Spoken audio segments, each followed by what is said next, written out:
네, 여러분.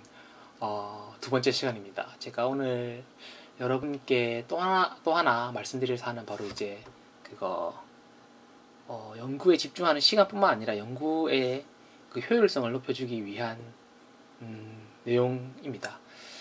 아까 처음에 말씀드린 파트는 이제 연구 자체를 하기 위해서 집중하는 방법론에 대해서 다양한 인간 최상위를 만족시켜주는 행위, 그러니까 휴식을 통해서 연구에 몰입할 수 있는 시간 자체를 만들어 내는데 집중을 했다고 하면, 이제는 연구 자체만 보고 연구 내부로 들어가서 이 연구가 어떻게 더 잘 될 수 있는지를 여러분들에게 말씀드리려고 합니다.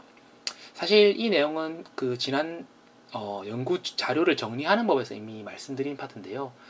결국에는 연구를 같은 시간 하더라도 내가 인간 최상위를 만족시켜줘서 연구를 하는 시간을 마련해주고, 그 연구를 하는 시간에 집중을 잘 할 수 있게 시간을 마련해줘도, 제가 연구를 잘 구조적으로, 연구 안에서도 다양한 파트들이 있는데, 예를 들어 자료를 정리하는 것, 리터러처 스터디를 하는 것, 아니면 리터러처 스터디 이후에 나만의 독립성을 가지고 있는 연구를 진행하기 위한 아이디어 구상화를 하는 방법, 아니면 이 구상화를 이제 구현화하기 위해서 코딩이라든지 실험 설계하는 방법, 이런 것들이 다양하게 있을 건데, 이런 것들에 대해서 이제 오늘 좀 두 번째로 이제 말씀드리려고 녹화를 진행하게 되었습니다.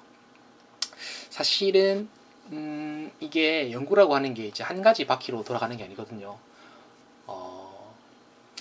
어떻게 보면 그때그때마다 연구를 하다가 필요한 내용을 좀 진행하게 될 경우가 있었는데, 저 같은 경우에는 지난번에 경우가 바로 자료 정리였습니다. 그때는 제가 워낙 오랜 시간 동안, 제가 7년을 박사를 했으니까 7년 동안 박사를 진행하다 보니까 내가 도대체 그 지난 시간 동안 무엇을 연구했는지, 그리고 그 연구한 결과가 무엇인지, 그리고 이 결과가 다른 지난 연구 결과들과 어떠한 연관 관계에 있는지, 그리고 또 그 속에서 내가 기록했던 뭐랄까 디스커션 파트들은 뭐가 있는지에 관한 사항들을 저도 놓고 올 때가 많았기 때문에, 그런 것들을 한번 정리해서 그 다음 스테이지로 갈 수 있는 단계를 마련한 것이라고 좀 볼 수 있습니다. 근데 그거 단계들 또 지나치고 나서 또 남은 게 있더라고요.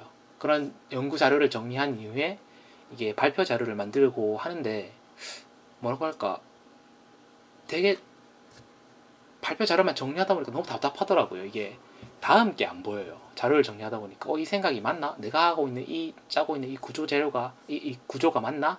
이 아이디어가 맞나? 다른 사람들은 어떻게 생각했나? 이런 것들이 좀 뭐랄까, 잘 안 되더라고요. 근데 이렇게 잘 안 되던 과정에서 제가 조금 연구를 조금 뭐랄까, 다음날에 좀 더 잘 진행될 수 있었던 것은, 이렇게 한 방법은 바로 이제 리터러처 스터디입니다. 그러니까 제가 박사 졸업을 바로 하려고 하니까 지금까지 연구한 자료들만 해서도 충분히 리터러처 스터디가 이루어진 거는 맞는 사실이거든요. 제가 작은 분야지만 그 작은 분야에서 안 읽은 논문, 좀 중요하다고 생각되는 논문들은 다 읽어놓은 상태이기 때문에 좀 리터러처 스터디를 등한시 여기고 있었어요. 근데 이 리터처 스터디를 등한시 여기다 보니까 새로운 정보들이 저한테 안 들어오는 거예요. 그러니까 지금 돌이켜서 뒤를 돌아서 생각해보니까 새로운 정보들이 입력돼 들어와서 제 상상력을 자극시켜주고 새로운 새로운 관점에서 제 연구 결과를 다시 또 보고 나니까 조금 더 흥미롭게 제 연구를 접근할 수 있게 되더라고요. 그렇게 돼서 생각해보니까 이게 연구를 하는 시간 자체를 내기 위해서 인간 최상일도 만족시켜줘야 하지만, 인간 최상일뿐만 아니라 연구 내에서도 연구를 만족시켜주기 위해서는 비단 정리 작업뿐만 아니라 이러한 리터러처 스터디 작업까지 병행해줘서 해야 되는 게 좀 자명했는데, 내가 너무 박사 졸업이 앞당겨져 있으니까 이 정리 작업에만 몰두해져 있어서 정리 작업과, 그리고 또 그거를 서술하는 작업, 그리고 논문을 작성하고 발표자를 만드는 작업에만 몰두를 해 있다 보니까 연구를 이루는 각 축들을 무시하고, 예를 들어 구현화 작업, 코딩도 지금 또 디스커션을 작업하기 위해서 코딩을 모듈화 하고 있는 작업이 있거든요. 그래서 그런 것들을 등한시하다 보니까 연구의 밸런스가 탁 무너지면서 연구의 모티베이션도 잘 안 일어나고 또 효율도 잘 안 일어나게 되는 걸 보면서 마음이 또 급하다고 해서 연구를 이루고 있는 각축들, 리터러처 스터디 공부, 아니면 또 구현화 작업, 코딩이라든지 실험 구조라든지, 아니면 또 아이디어 도출하는 또 이런 헌치, 이 뭐라고 해야 되나, 이 내가 관심 있어 하는 이 현상에 대해서 관점, 왜 이런 직관을 가지게 되는 그런 헌치들을 이제 조금 놓치고 그냥 기계적으로 정리만 하다 보니까 저 나름대로도 박사를 진행하는데 조금 뭐랄까, 연구 자체에서도 한계점을 받기 때문에 이제 대학원 전형차분들도 뭔가 내 앞에 급하게 정리할 작업이 있다고 해서 다른 연구에서 다른 연구를 구성하고 있는 다른 바퀴들, 지금 제가 말씀드린 그런 것들을 놓치지 않고 동시에 진행했으면 좋겠어서 이렇게 두 번째 녹화를 진행했습니다.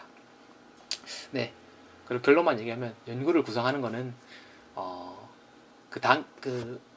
바로 앞에 스케줄이 뭐 과제라든지 아니면 졸업이라든지 이런 것들이 있어서 스케줄이 너무 급해서 하나에 몰두하다 보면 이제 내가 여러 가지를 구성하는 걸 놓치기 마련인데, 그런 것들을 놓치지 말고 그래도 뭐 모티베이션을 계속 유지하기 위해서라도 아니면 효율을 계속 유지하기 위해서라도 시간을 짬을 내어서 연구를 구성하고 있는 각각의 바퀴들을 잘 섭렵하셔서 연구를 진행했으면 좋겠다는 생각에서 녹화를 진행했고요. 근데 또 다음에 또 시간 있으면 여러분들 또 만나러 오겠습니다. 주말이니까 오늘은 좀 쉬어야겠습니다. 네, 여러분 안녕.